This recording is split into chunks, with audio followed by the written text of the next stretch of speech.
አበት ጂኦፖለቲካል ክራይሲስ መጣ።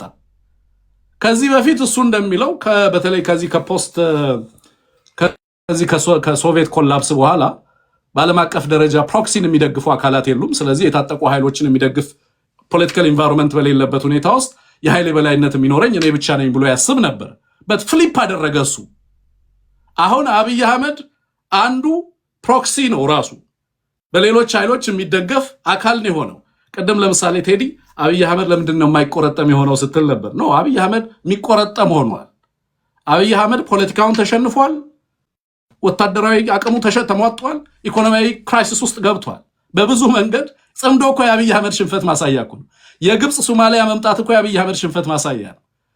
በሱዳንና በአብይ አህመድ መካከል ያለው መፋጠጥ የዛ ውጤት ነው ማለት ነው። እና ከዚህ አንጻር እሺ ቴዲ አመሰግናለሁ። በዚህ ላይ ልጨርስ። ምናልባት ያነሳልኝ ግን ሁለት ክሪቲካል ነገሮች ነበሩ። ፋኖን በተመለከተና ክላሪቲ የለም፣ ሌላኛው ለኢንፊልትሬሽን ተጋላጭ ነው የአማራ ትግል የሚል ነው።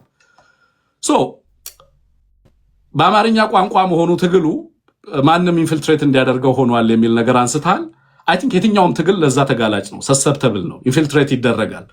ግን ምንድነው አማርኛ መሆኑ እንደውም የኢትዮጵያ ሕዝብ አብዛኛው ክላሪቲ እንዲኖረው ስለ ትግሉ እንዲያውቅ እድል የፈጠረ ነው ብዬ ነው በሌላ መንገድ የምመለከተው። ግን ፋኖ በርካታ የኃይል ማዕከላት አማራ ውስጥ እንዲፈጠሩ አላደረገም፣ ኮንሶሊዴት እያደረገ ነው። በጣም በበርካታ ፕሬሸር ውስጥ ኢመርጅ ያደረገ ኃይል ነው። የዛሬ 3 ዓመት ፋኖ ምን ነበር? ዛሬ ምንድን ነው ያለው? ዛሬ በቀጠናው ላይ ትብብር ከሚያደርጉ ኃይሎች መካከል አንደኛው ነው ማለት ምን ማለት ነው? ኢዝ ሞር ክሊር እየሆነ ሞር ሐሳቡን ትሬድ እያደረገ በሌሎች ህዝቦች ተቀባይነት እያገኘ ኢትዮጵያ ውስጥም ከውጭ ያሉ ኃይሎችንም ማስተባበር እየቻለ በቀጠናው ላይ የአብይ አህመድ ስርዓት ላይ ተጽዕኖ ለመፍጠርና አብይ ተገዶ ወደ ሽግግር እንዲመጣ አስገዳጅ ሁኔታን ፈጥሯል ማለት ነው ብዬ ነው የማስበው። በዚህ ነገር ክላሪቲ አለ። ወደፊት ግን ክሊር ያልሆኑ ነገሮች ካሉ አያም ዜር ብዙ ነገሮችን ለማብራራት እችላለሁ። ቴንክ ዩ። ቶሎ መፍጠን አለብን። ጀዋር በዚህ ላይ የምትለውን በልና ሁለት ራጁንና መሐመድን ለነሱ ደቂቃ ሰጥቼ ወደ ጥያቄ እንሄዳለን። 3 ባይበዛ 4 ሰዎች ነው ለማስገባት የምሞክረው። እያንዳንዳችሁ 3 ደቂቃ ነው የሚኖራችሁ። ከዛ የመዝጊያ ፕሮግራም ነው የሚኖረን። ጀዋር ምን ትላለህ? አይ ቲንክ ትንግርቱ አሁን የተናገረው የአላያንስ ፎር ናሽናል ሴኩሪቲ ጉዳይ ይገባኛል። ነገር ግን አዚር ውስጥ እናንገባ የዛሬ 10 ምናምን ዓመት ስለ ኢትዮ ኤርትራ ግንኙነት የጻፍኩት ነገር ነበር። ላለፉት 60 ዓመታት ቦታ እየተለዋወጠ የሚሽከረከር ነገር አለ። ንጉሱን ለመጣል የተፈጠሙ አላያንሶች ነበሩ። ከንጉሱ በኋላ በኢትዮጵያ ስም የሚምሉም ብሔር የተደራጁም ኤርትራ ሄደው ከሻቢያ ጋር አላያንስ ፈጠሩ። ከዛ እርስ በርሳቸውም ተዋግተው የተሳካላቸው ደግሞ ስልጣን ያዙ። ዩሲ ቴምፖራሪ ለሆነ ብቻ ጊዜያዊ ጠላት ብቻ ለመጣል የምናደርጋቸው አላያንሶች ወይም ትብብሮች ዘላቂ መፍትሄን ከማምጣት ይልቅ አዲስ ችግር እየወለዱልን መጡ። ደርግን ለመጣል ሻቢያ፣ ወያኔ፣ ኦነግ ተባብረው መጡ። የአማራው ሊግ ተገለልኳል። አሁን ህገ መንግስቱ ላይ የሚነሳው የህገ መንግስቱ ኮንቴንት ብቻ አይደለም። ያን ህገ መንግስት የወለደው ትርክት አማራን አገለለ የሚል ሌላ አዲስ ትርክት ተፈጠረ። 2018 እስከ 2020 በነበረው ጊዜ ደግሞ ትግራይን ያገለለ አላያንስ ፈጠርን፣ ጦርነት ገባን። አሁን ደግሞ ጥምዶ የሚለው ምንም እንኳን የትንግርቱ እንዳለው የሴንትራል ገቨርንመንቱ ፌሊየር የፈጠረው ነገር ቢሆንም ጠለቅ ያለ አብይን መጣል ላይ ብቻ የሚንጠለጠል ከሆነ አደጋለሁ። አሁንም አዲስ ነገር ውስጥ ነው የምንገባው ማለት ነው። ለዚህ ነው እኔ አሁን ወደ ፖለቲካ ስመለስ አንዱ የጀመርኩት ነገር ኢትዮጵያን ከአብይ በኋላ ማሰብ መቻል አለብን። ከአብይ በኋላ የምትመጣው ኢትዮጵያ አብይ ላይ ብቻ ፎከስ ካደረግን ከአብይ በኋላ የምትመጣው ወይም ደግሞ ከብልጽግና ፖስት ብልጽግና ምን አይነት አሰላለፍ ምን አይነት ማህበራዊ እና ፖለቲካዊ አደረጃጀት ነው የሚያዋጣን የሚለው ላይ መወያየት፣ ስምነት መድረስ ሚኒማል ፕሮግራም ላይ ብቻ የምናደርገው ነገር ከሆነ ነገ እሱን ጥለን እንደገና በአዲስ ለሌላ ዋንጫ ጦርነቱ እንዳንገባ ጥንቃቄ ማድረግ ያስፈልጋል ባይ ነኝ። በተመሳሳይ ሁኔታ ብልጽግና የሚደግፉ ሰዎች ደግሞ ጽምዶ መጣል ሰሜን መጣል እያሉ ኦሮሞና ደቡብን ለማስወካት የሚያደርጉ ነገር ደግሞ አያዋጣም። አዲስ አበባ ላይ መድረኩን ዝግ አድርገው የፖለቲካ መድረክ ከተዘጋ ስክሪፕቶ ይቀመጥና ክላሽ ይነሳል። ፔሪድ። ክላሽ ያነሳ ኃይል ደግሞ ወዶ ሳይሆን በግድ ከሌላ ኃይል ጋር ይተባበራል። ቴዲ ብድግ አድርገህ ሐዋሳን ከሻሸመኔ ለመገጠል ብትፈልግ ወይም ደግሞ ሻሸመኔ ሐዋሳን እያጠቃች ብትሄድ ጠመንጃ ካነሳህ የግድ ከቡሌ ሆራ መሳሪያ ሊመጣልህ ይገባል። ምንም ባትወዳቸው የቡሌ ሆራ ሰዎች ባትወዳቸው ራሱ መሳሪያ እንዲገባልህ ከነሱ ጋር መተባበር መቻል አለብህ። ኢንሰርጀንሲ ለዚህ ነው ከጦርነት ካልወጣን ድረስ አንደኛ እነኚህ የውስጥ አላያንሶች የተቀያየሩ ይሄዳሉ። ሁለተኛ ከውጪ ኃይሎች ጋር የሚኖረውን ትስስር መቁረጥ አንችልም። ለምሳሌ ግብጽ ነው ለኛ ትልቁ አስጊ አይደለም እንደ ኢትዮጵያ። ግብጽ 3 ስትራቴጂ ነው የምትጠቀመው። አንዱ የውስጥ ቀውስን ማባባስ ነው። ሁለተኛ ከጎረቤት ጋር ማጋጨት ነው። ሶስተኛ ዓለም አቀፍ ፋይናንስ እንዳናገኝ መከላከል ነው። ሁለቱን እኛ ነን እየሰራንላቸው ያለ ነው። የውስጥ ፖለቲካችንን በፖለቲካ መድረክ እንዳንፈታ የፖለቲካ ሊቃንና የፖለቲካ ተዋናዮችን ከመድረኩ በመግፋት ወጣቱ ጫካ መሳሪያ ይዞ ኦሮሚያ ላይ፣ ትግራይ ላይ፣ አማራ ላይ ጦር እንዲገባ ካደረከው ያን ጦር ለማግኘት ማቀበል ከሚፈልጉት ኃይሎች ይቀበላል። አንዱ ይሄ ወሳኝ ነው። ከጎረቤት ጋር ከሱዳን ጋር ያደረግነው ጨዋታ ሱዳን ውስጥ ሄደን የሌላ ሀገርን አጀንዳ ለማስፈጸም ያደረግነው ነገር ሱዳንን ገፍቶ ከአማጽያኖች ጋር ከኤርትራ ጋር እንዲያሰልፍ አድርጓል ማለት ነው። ሶስተኛ አንድ ነገር ብቻ ልጥቀስና ልጨርስልህ። አሉላም ሌሎቻችንም ይሄ ኤርትራን እንደ ባዕድ ሀገር የምናየው ነገር let's be very careful። ኤርትራኖችም ኢትዮጵያን እንደ ባዕድ የምታረጉት ነገር የኤርትራና የኢትዮጵያ ጉዳይ ያላለቀ ፍቺ ነው። አሉላ አንድ ነገር ብሏል። የኤርትራ ስቴት ቢልዲንግ ወይ ኔሽን ቢልዲንግ ፕሮጀክት አልተቋጨም። ከኢትዮጵያ ጋር ያለው ጉዳይ እስካልተቋጨ ተቋማዊ በሆነ መልኩ ሰላማዊ በሆነ መልኩ የሁለቱን ሀገራት ጥቅም ባማከለ መልኩ እስካልፈታነው ድረስ የኤርትራ ሀገረ መንግስት ግንባታ አይጠናቀቅም። የኤርትራን ሴኩሪቲ ትሬትን የሚያደርግ አስተላለፍ አዲስ አበባ ላይ እስካለ ድረስ ኢትዮጵያ ውስጥ ሰላም ሊኖር አይችልም። የኤርትራና የኢትዮጵያ ሰላም ኢንተርዲፔንደንት ነው። የኢትዮጵያና የኤርትራ ኢኮኖሚ እድገት ኢንተርዲፔንደንት ነው። ልትለየው አትችልም። ይሄ ለዚህ ነው ብዙ ጊዜ ይሄን ከኤርትራ ጋር ስፔሻል ሪሌሽንሽፕ ነው ሊኖረን የሚገባው ጎበዝ። በእንግሊዝና በአሜሪካው መካከል ያለው አሜሪካ ስፔሻል ሪሌሽን ነው ከእንግሊዝ ጋር ያላት ስለዚህ ዘሴም ውስጥ ፍራንስ ለምን ረጅም ማህበራዊና ታሪካዊ ትስስር ስላለ የኛ ደግሞ ከዛ ይበልጣል። ሊፈታ የማይችል ጂኦግራፊ ትስስር አለን። ረጅም ድንበር ብቻ ሳይሆን እኛ የነሱ ወደብ መጠቀም አለብን። እነሱ የኛን ማርኬት አክሰስ መድረግ መቻል አለባቸው። የኛ ኢኮኖሚ እንዲያድግ ከፈለግን በምስራቅ አሰብን አክሰስ ማድረግ መቻል አለብን። በሰሜን ምጽዋን አክሰስ ማድረግ መቻል አለብን። ኤርትራ ምንም ብታደርግ የአዲስ አበባ ማርኬት ላይ መሸጥ መለወጥ እስካልቻለች ድረስ የኤርትራ ኢኮኖሚ የኢትዮጵያን ማርኬት አክሰስ እስካላደረገ ድረስ አንድች እርምጃ ወደፊት ሊሄድ አይችልም። ስለዚህ የኤርትራ ናሽናሊዝምንም ለዘብ ማድረግ ያስፈልጋል። የኢትዮጵያን ናሽናሊዝም ታሪካዊ ጠላቶቻችን ምናምን ነው። ኤርትራ ጠላት ልትሆነን አትችልም፣ አትገባም። ኢትዮጵያም የኤርትራ ጠላት ልትሆን አይገባም። ይሄ ትውልድ ማሰብ ያለበት ጎበዝ። እኛ እኮ የፒአርፒ የኦነግ የህወሓት ልጆች ነን። ከዛ አልፈን ማሰብ መቻል አለብን። we have to think towards regional integration። የኤርትራና የኢትዮጵያን ማህበራዊ፣ ፖለቲካዊ፣ ኢኮኖሚያዊ ሴኩሪቲ ስቴፕ ባይ ስቴፕ ኢንትግሬት እያደረግን ማንሄድ ከሆነ ኤርትራም ሀገር ሆና የኤርትራኖችን ህልም ልታሳካ አትችልም። ኢትዮጵያም ሀገር ሆና የኢትዮጵያኖችን ህልም ልታሳካ አትችልም። ለዚህ ነው ጽምዶም በለው ምንም በለው የምናደርገው ነገር የሁለቱን ሀገሮች ሊያቀራርብ የሚችል የኢትዮጵያን የውስጥ ሰላም እንዲሁም የኤርትራን የሴኩሪቲ ኮንሰርን የሚፈታ መሆኑ ይሻለዋል ባይ ነኝ። ክብራትና ክብራን ይሄ ውይይት የመጨረሻ አይደለም፣ ይቀጥላል። ለመጀመሪያ ያህል ነው።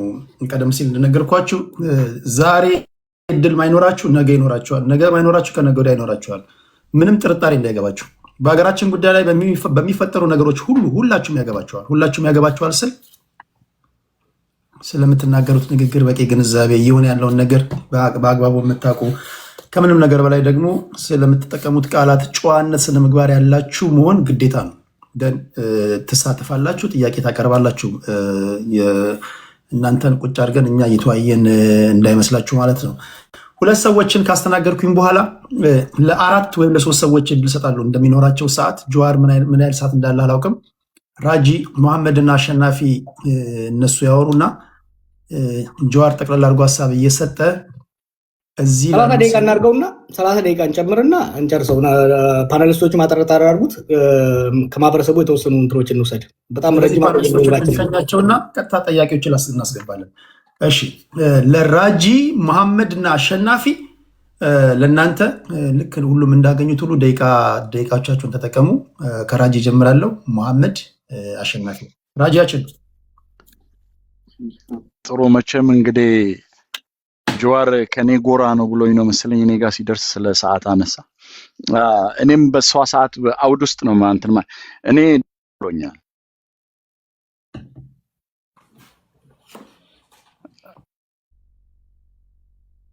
አለው ስልክ ተደውሎብኝ ነው። ድጋሚ ተደውሎብሃል? አለው። ኦኬ፣ እሺ፣ አደውሉ። ሌሎች እዚህ እንዳለው እያወቁ የሚደውሉት እኔን ትናንትና ፎቶአችን ተገልብጦ ቲክቶክ መንደር ላይ ተዘቅዝቆ ስንሰደብ ለማይረባ ነገር እንደዚህ ሆንኩኝ ወይ ብዬ ፈርቼ ነበረ። ዛሬ ጥሩ ነገር ስለቃረምኩኝ ደስ ብሎኛል።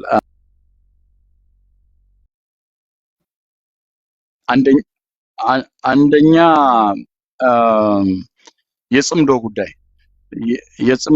የጽምዶ ጉዳይ ሲነሳ ራጂ የሌለ ነገር ፈጥሮን በሚዲያ ያወራል ተብዬ በጣም ስጎሰም ስለነበረ ጀዋር ጽምዶ እንዴት ተፈጠረ ከምን አንጻር ነው የሚለውንም በደንብ ስላነሳ የአሉላንም ስጋት የኔ ስጋት ስለሆነ ስለምጋራ ትንግርቱን ባነሳው አኳኋን ደግሞ ወደ ጽምዶ እንዲከድ ያስደረጉት ምንድናቸው የሚሉ የተለያዩ ሐሳቦች ቢሆኑም ግን እነዛ ሐሳቦች ምን ይሆናሉ የሚል ስጋቴን ስለሚጋሩ በጣም ደስ ብሎኛል። በኔ እይታ እኔ ብልጽግና ስርዓቱ ያለቀለት ያከተመለት ብልጽግናን የሚቃወሙ ኃይሎች የቲም ወርክ ስለሌላቸው ብቻ ብልጽግና እንደ ኤድስ በሽተኛ ኪኒን እየወሰደ እድሜው እየተራዘመ ነው ብዬ የማመን ሰው ነኝ። ከብልጽግና በኋላ ያለው ብልጽግናን የሚቃወሙ አማራጭ ሆኖ ለማህበረሰቡ አለመቅረቡ ችግር ነው። ያ ቲም ወርክ የለው። ቲም ወርክ ከምን ይመጣል? አሁን እንዳላችሁት ማለት ነው። እኔ ጽምዶ ይሁን ማንም ይሁን ስርዓቱን የሚቃወም ኃይል አንድ ላይ ቢመጣ ችግር የለብኝም። ግን ጀዋር እንዳነሳው የጋራ አጀንዳ ብቻ ኖሮን የጋራ ጠላት ኖሮን የጋራ አጀንዳ ማንፈጥር ከሆነ ችግር ውስጥ እንገባለን። ሁሌ እንደ ካምፓችን ጀዋርን የምንከስበት አንደኛው ነገር 2018 እኮ ቲፒኤልኤፍን መጣል ነው እንትን ያላችሁት እንጂ ከቲፒኤልኤፍ በኋላ እንደ ኦሮሞ የኦሮሞ ጣፈንታ the fate of the ኦሮሞ the fate of the ኢትዮጵያ የሚለውን አልተነጋገራችሁም ብለን ነው የምናነሳው።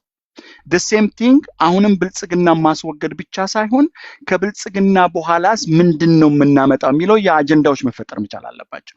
ይሄንን አጀንዳ ክሪል ለማድረግ ደግሞ ቀደምነት እንግርቱም እናሉላጋም የሚነሳም ቲፒኤልኤፍም ፋኖም ኦላም ግልጽ የሆነ ማታገያ ሐሳብ አስቀምጠው ቀጣይ የህብረተሰቡ ጣፈንታ ክሪሊ ቁጭ ካለ የሚቃወመውም አውቆ ይቃወም፣ የሚደግፈው አውቆ ይደግፍ።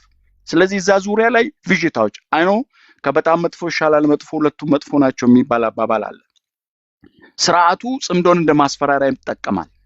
እሱን አይደለም እያልኩ ያለሁት። ጄኒዩኒሊ ግን የሚደረጉ ነገሮች ለምሳሌ ጽምዶን የአማራን ህልውና የሚከላከል ፋኖ ቅድም ወንድሜ ትንግርቱ እንዳነሳው ፕሮፌሰር የአማራን ህልውና ከሆነ እኔም የኦሮሞ ህልውና ይጠበቅ፣ የአማራ ህልውና ከተጠበቀ የአማራ መብት ከተጠበቀ የኦሮሞ ማህበረሰብ መብት ይጠበቃል።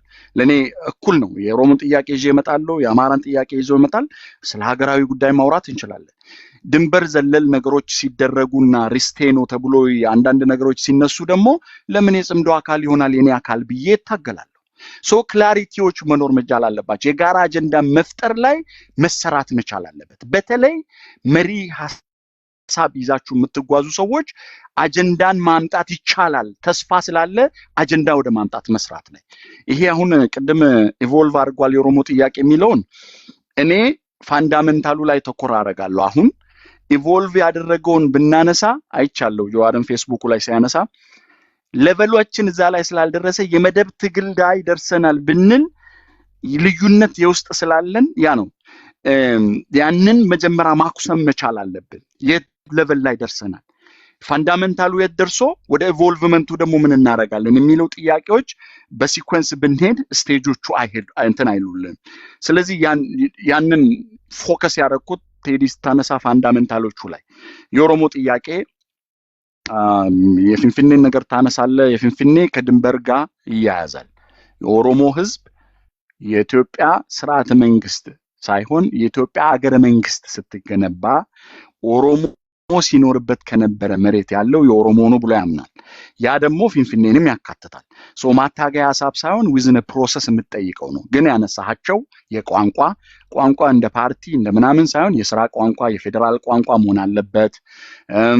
የኢኮኖሚክ ኤክስፕሎሬሽን ቅድም ያነሳ ነው። የራስን በራስ ማስተዳደር ዝም ብለው የስሙላ አጃቢ ምናምን ፈጥረ ምርጫ አርገ ራስን እየመረጥክ ነው የምትለው ነገር ሳይሆን እኒ ፋንዳሜንታል ኩዌስችኖች ላይ ኦሮሞ አሁንም አልተመለሰለትም። ያንን ደግሞ የኦሮሞ ጥያቄ መልሻለሁ ብሎ ቅድም ጀዋር እንዳነሳው በጣም በጣም ቬሪ ኢምፖርታንት ሌሎቹ ልትረዱን የሚገባል። ቴዲ ሁሉ ጊዜ እኔን አንድ ላይ እንደ ብልጽግና ሲሰድቡን ስታነሳ የነበረው አለ። የኦሮሞ ጉያ ስር ተወሽቆ ኦሮሞን እያስጠቃ ያለ ስርዓት ነው ያለው። ስለዚህ ኦሮሞ ሆነን ነው ስርዓቱን እየታገልን ያለ ነው። ያንን በደንብ ለይታችሁ ማወቅ መቻል አለባችሁ። ሶ ዛዛሪያ ላይ ደግሞ the same አይነት ኢሹ ካለን ምን አድርገን ነው መሻገር የምንችለው የሚለውን ዲፋይን ማድረግ ላይ ጥሩ። በሚዲያ በጣም ስጣላ የነበረውን ጀዋር ያነሳልኝ ከ45 ቀን ኢህአዴግ ስብሰባ በኋላ የውሃት ችግር ከዛ ነው የሚጀምረው ብዬ ሳነሳ ነበር። ቴዲ የምታስታውስ ከሆነ ከሰንትራል መንግስቱ ፈቀቅ ካልን ህዝባችን አሁን ኦሮሞ እየተጠቃበት እንዳለ ቲፒኤልኤፍ እና የትግራይን ህዝብ ሳይለይ የትግራይን ህዝብ ጥላቻ የተነዛበት ትርክት ስላለ ፈቀቅ ማለት አለብን የሚል ኃይል ተፈጥሮ ያ ሊበራል ሆናችሁ ተብሎ የኮንሰርቫቲቭ ኢንተርናል ፕሮብለም ፈጥሯል የሚለውን ጀዋር በደንብ አርጎ አንድ ቀን ሚዲያ ላይ ተናግሮ ነበር። በደንብ ያነሳው እሱ ነገርም የሚገዛ ነገር። ሌላኛው ይሄ የውስጥ ችግር ናሽናል ኢንተረስት ላይ ጀዋር ኢምፖርታንት የሆነ ነገር እንዲያነሳ ከኔ ቀጥሎ ሲያነሳ ማነሳለት ተቃዋሚዎች የናሽናል ኢንተረስትን አይጠብቁም ብሎ ማሸማቀቂያ ሐሳብ ይነሳል እና የውስጥ ችግራችንን እና ናሽናል ኢንተረስት ላይ ኢንፑትህ ምን ይመስላል የሚለውን እዛ ላይ በታነሳ ይሄንን ማነሳበት ችግር ኦላ ይሁን ቲፒኤልኤፍ ይሁን ፋኖ ይሁን የሰላማዊ ትግል የሚያደርገው ካፋው ይሁን ኦነግ ይሁን ያፓ ማንም ይሁን ሂዶ ግብጽ ደጅኮ የሚጠናበት ምንም ምክንያት የለውም። የውስጥ ችግራችን ቁጭ ብለን ብንፈታ ማንም ጋር ሄዶ ለማኛ አይሆንም ነበር። ሶ የውስጥ ችግራችን መፍታት ደግሞ አንዱ ማሸማቀቂያ እናንተ ተቃዋሚዎች ናሽናል ኢንተረስት ላይ የኢትዮጵያን ጥቅም አሳልፋችሁ ትሰጣላችሁ ነው። በኔ እይታ የኢትዮጵያን ጥቅም አሳልፎ እየሰጠ ያለው 130 ሚሊዮን ህዝብ የሚመራ መንግስት ለ30 ሚሊዮን ተላላኪ ሆኖ ፕሮክሲ ዋር እያደረገ ያለ ነው። እኛንን እንዳውም ኢትዮጵያ መቀጠል አለባት እያልን ያነሳን ያለ ነው። ሶ ዛን ላይ በደንብ ረቅጣችሁ ለናሽናል ኢንተረስቱ ላይ ብታነሱት ጥሩ ነው። ዛሬም ታክቲካል አላያንሶች ሊፈጠሩ ይችላሉ፣ ግን የጋራ አጀንዳ ላይ ቢሰራ ጥሩ ነው። ሌላም ጀዋር እንዳነሳው የኦሮሞ ትግል እኔ